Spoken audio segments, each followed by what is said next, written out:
Good Wednesday afternoon, church family. Hope that you are well and your week's gone okay. We continue today with our reflection and study of the book of Ruth. If you remember last week, just in the introduction, we introduced the main characters of this narrative story set in the period of the Judges. If you remember the time frame of the Judges, there was this common idea that gets said over and over again throughout Judges, and that is, in those days there was no king. Everyone did what was right in their own eyes. It's an age of individualism, an age of pluralism, certainly an age of subjective truth. My truth is my truth, and you don't get a vote on that. So it was a dark period of time. It lasted 350 to 400 years in the history of Israel. And in the midst of that kind of dark time, there is one really shining bright spot, and that is the book of Ruth, which is located, some scholars think, during the judgeship of Gideon, which you'd read about in Judges 6 through 9, some in the judgeship of Jephthah, Judges 11 and 12. I don't think it really matters much that the cycle was the same. So last week we introduced to you the main characters of the narrative. Elimelech, the patriarch of the family, whose name meant that God is my king. Naomi, Elimelech's wife and the eventual mother-in-law of Ruth, whose name means pleasant. And then Ruth, who is a Moabite woman, a foreigner, who under most people think her name means friend or friendship. And so as we had the story last week in the first part of the book of Ruth, there was a famine in Bethlehem, which is where they lived. The irony is Bethlehem in Hebrew means the house of food or the house of bread. There was no bread to eat there, so Elimelech moves his family out of Israel and moves them into Moab. Once arriving in Moab, the sons of Elimelech and Naomi marry Moabite women. Ruth is one, and then Ruth's sister Orpah. And while they're sojourning in Moab, Elimelech and the two sons of Elimelech and Naomi both die, leaving Naomi as a widow to take care of two daughter-in-laws who are also widowed and who are foreigners. And so things are tough. It's tough for women in this patriarchal age to own property, to do business, to make a living for themselves. And so Naomi is in a tight spot. And so she begins to, after the death of her husband, begins to head back toward Israel. And we'll pick up the text there in Ruth chapter 1 and verse 6. So then she started to return with her daughters-in-law from the country of Moab, for she had heard in the country of Moab that the Lord had considered his people and given them food. So she set out from the place where she had been living, she and her two daughters-in-law, and they went on their way back to the land of Judah. But Naomi said to her two daughters-in-law, "Go back, each of you, to your mother's house. May the Lord deal kindly with you as you have dealt with the dead and with me. The Lord grant that you may find security, each of you, in the house of your husband." And then she kissed him, and they wept alive. And they said to her, "No, we will return with you to your people." But Naomi said, "Turn back, my daughters. Why will you go with me? Do I still have sons in my womb that may become your husbands? Turn back, my daughters, go your way, for I am too old to have a husband. Even if I thought there was hope for me, even if I should have a husband tonight and bear sons, would you then wait until they were grown? Would you then refrain from marrying? No, my daughters, it has been far more bitter for me than for you, because the hand of the Lord has turned against me." And they wept aloud again. And Orpah kissed her mother-in-law, but Ruth clung to her. So she said, "See, your sister has gone back to her people and to her gods, and returned after your sister-in-law." But Ruth said, "Do not press me to leave you, or turn back from following you. Where you go, I will go. Where you lodge, I will lodge. Your people shall be my people, and your God, my God. Where you die, I will die, and there I will be buried. May the Lord thus do and so to me, and much more, even if death parts me from you." When Naomi saw that she was determined to go with her, she said no more. A lot of moving parts going on in that text. Naomi heads home. Here's the famine is over in Judah. She heads home with her daughters-in-law, headed back toward Judea. And it was absolutely good for her to go back. But she did not want her daughters-in-law to go with her. There's a lot of reasons. They were going to be foreigners in the land. There was certainly, although Leviticus would have the command to be kind to strangers, there would be prejudices against them because they're from Moab. There would be difficulties because they were female. And all that would be stacked upon Naomi, who's going to have to deal with her own difficulties. And so there's probably a lot of reasons that Naomi wanted them to go back. Some of those selfish, some of those perhaps not. And then she goes into this tirade about her not being able to bear children. What comes into view there is the Levirate marriage law. And the Levirate marriage law that if a son of a patriarch died, then his widow would be taken care of by the next oldest son, and so forth down the line. Since both of her sons had passed away, and she was, in her own estimation, past the childbearing years, then she could not provide another heir to fulfill the Levirate marriage law. And so she wanted her daughters-in-law to go back to Moab, to be with her own people, so that they could maybe have a chance to have some kind of normalcy of life. And really for Naomi, that would give her a better chance too.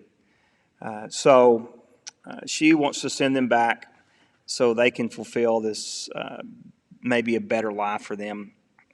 And as they get to the border and the story builds to this crescendo, and Ruth and Orpah are there with Naomi, and again Naomi urges them one more time to go back. Orpah decides to go.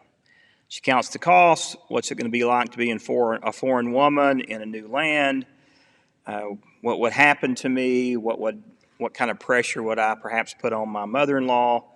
And so she goes and heads back home. Ruth takes a different approach. She wasn't interested in going back home. She was interested in staying with her mother-in-law.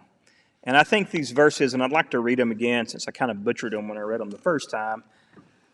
These verses, what Ruth says to Naomi, are verses of devotion and passion and love and commitment. I would guarantee you this, if you know this, if I performed your wedding ceremony, or if you come to me to ask me to do that in the future and we go through some of the pre-marriage counseling and we talk about your ceremony, one of the things I'm going to suggest is that you listen to the words of Ruth and perhaps use these as wedding vows. And so again, let me read that again, what Ruth says to her mother-in-law.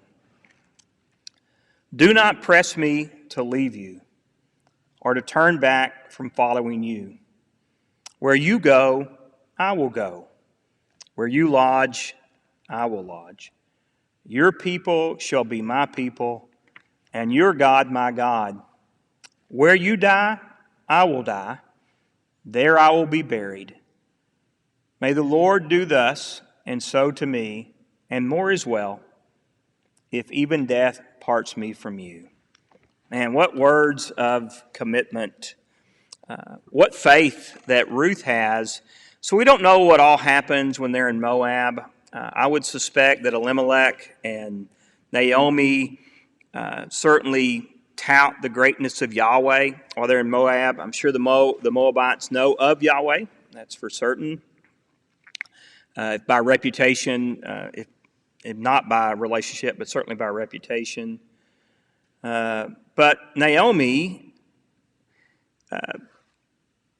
when she wants her daughters-in-laws to stay back, she must have, through conversations and through the devotion and relationship with Naomi and Orpah, have pressed upon them the greatness of Yahweh and what God was all about.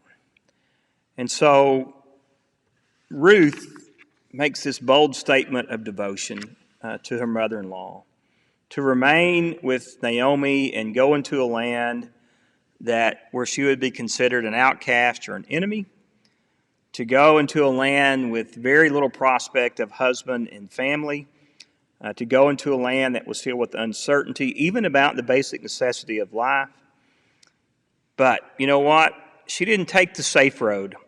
She didn't take the familiar road. She took the road of faith, or the road of trust. She took the road of devotion. She loved her mother-in-law. And so all these challenges that were set before her, all these obstacles that have come her way, I believe this: Ruth had come to trust, first of all, her mother-in-law, Naomi. But second of all, Ruth had learned to trust the God of the Hebrew people. And as she speaks to her mother-in-law and this kind of commitment and this devotion, I think there's some things about that message that we need to keep in mind as we deal with one another, and I think as we deal with our relationship with God. Ruth's message was a message of respect. She respected her mother-in-law. She respected her sacrifice. She respected her pain and loss. It was a message of opportunity. She knew what she had in Moab. But, with Yahweh and with God, there's just more opportunities. Things present themselves in a more positive light. There's more hope.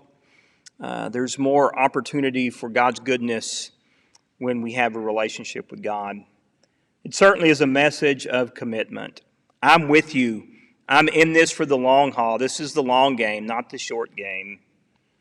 It's a message of stability. I'm going to stay with you. Where you live, I will live. It's a message of unity. I want to know God's people, and I want to be a part of that. And I want you to help me integrate into the family of God. It's a message that's theological and spiritual in nature, that God, Yahweh, Elohim, would be her God. Not foreign gods, not pagan gods, not idols, but the one true and living God. I think it's also a message of perseverance. Listen, again, she said this is in it for the long haul. I'm willing to die where you die. And it's also a message of accountability. I put this all not just before you, my mother-in-law, Naomi. I put this before God. If I don't fulfill my vow to you, may God take vengeance upon me. And that is walking by faith, church, and not by sight. I know it's difficult in life when we're living in times like now, or like times like the book of Ruth, to have that kind of trust. But really, that's what faith is about. Faith is about trusting God when circumstances look bleak. It's about trusting God when things are way out of our own control, but never out of the control and sovereignty and majesty of God. It's difficult to make those decisions because it's scary. The unknown is what we're afraid of more often than anything else in this world. Listen, Ruth was going to walk into a world of unknowns. But the one thing that was known to her, perhaps the two things, was she loved her mother-in-law, and she had confidence in the God of Israel and was willing to take whatever risk possible to side with God, knowing that God makes all things possible and that God was at work for the good of Naomi and the good of Israel and the good of this foreign woman, this Moabite woman, Ruth. Even if she didn't completely understand it, she had confidence and trust that God was completely at work. And so again, as we deal with just where we are in our world, with COVID and market instability and social unrest, it's scary, I get it. But I think that we are called to love others the way Ruth loves Naomi. We are called to trust God the way that Ruth trusts God. And we are called to walk by faith and not by sight. I love you. I hope your week goes well. For those who can be here on Sunday, we look forward to seeing you at 9:30.